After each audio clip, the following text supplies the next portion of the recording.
ৰঙিয়াৰ society চকত pistol আৰু drugs সহ এজন যুৱক আটক।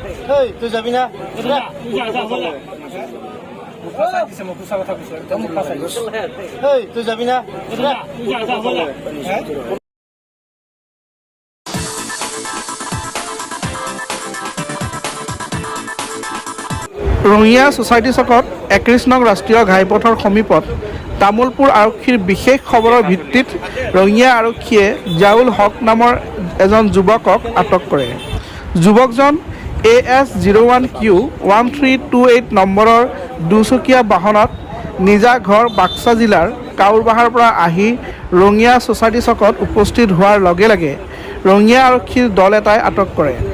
আৰু তালাচী কৰি যুৱকজনৰ বাহনৰ পৰা 10টা সজীৱ গুলিসহ 7.2 mm পিষ্টল এটা আৰু 4টা সন্দেহযুক্ত ড্ৰাগছ ভৰ্তি কণ্টেইনাৰ উদ্ধাৰ কৰে। সন্দেহযুক্ত ড্ৰাগছখিনিৰ ওজন প্ৰায় 8.64 গ্ৰাম বুলি আৰক্ষীয়ে জানিবলৈ দিয়ে।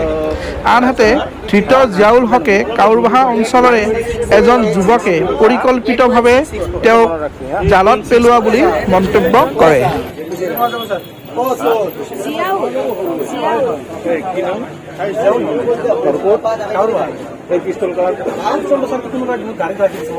গাড়ীখন কোনে চলালে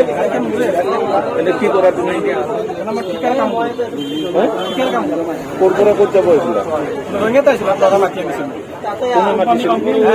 কোনে মাতিছিল বাপু বুলি কয় ল'ৰা মোক মাতি আনিছিলে চাইডে গুচি ক'ৰ ল'ৰা সেইটো আমাৰ ইফালৰ ওচৰৰ আছে আধাৰ কাৰ্ডৰ কামত মাতি আনিছে আনি পেলাই সিটো মোক লগ দিয়া নাই মই গাড়ীত বহি আছো আহি পুলিচে মোক গাড়ী মই চাহ তামোল একো নাখাওঁ ড্ৰাগছটো খাওয়াটো বেছি কথা মই কি বুলি ক'লো মোক যদি কোনোবাই গাড়ীত লাভ কৰি দিছে পুৰা দুশ্মনী আছিল। আজি 1 বছৰ আগতো পিষ্টল থৈছিল মোৰ ঘৰত এইটো কাউৰবাহাৰ 4 মাহ আগত জেল খাটি আহিছে তো জেলৰ পৰা আহি মোক কামটো কৰিছে। আচ্ছা তোমাৰ বাইকখন ক'ত আছিলে ৰাতি মোৰ বাহিৰা ঘৰত থাকে সোমাই দিছে চাবি লক নাথাকে গাড়ীটো পুৰণা গাড়ী না তুমি লক খুলিব পাৰে যিকোনো চাবি কিন্তু মোক কৈছিল 10 লাখ টকা খৰচা কৰি তোক চাম কিন্তু জেলৰ পৰা আহি মোক কামটো কৰিছে আজি এসপ্তাহ জেলৰ পৰা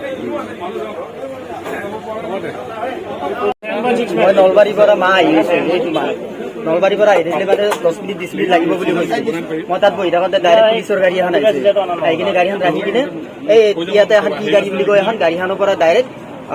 এই এহেঁতে মানে ছাৰে ওলাইছে ডাইৰেক্ট গান এটা ওলাইছে তাৰে পিছত ইফালে গাঞ্জা কি বুলি কয় এইটো ড্ৰাগছ ওলাইছে আকৌ গুলি পাইছে এটা পিষ্টল পাইছে বাকী এইখিনিয়ে আৰু মোক মাতিলে মানে মোক চাবৰ কাৰণে মানে কি দেখা পোৱাৰ কাৰণে কথাখিনি লোৱাৰ কাৰণে কৈলাশ না ভিতৰত বৰ্ধন দক্ষিণ বৰ্ধন তুমি তাক চিনি পোৱা নাই একদমেই চিনি নাপাওঁ ছাৰে মানে মাতিছে আৰু দেখা পালোঁ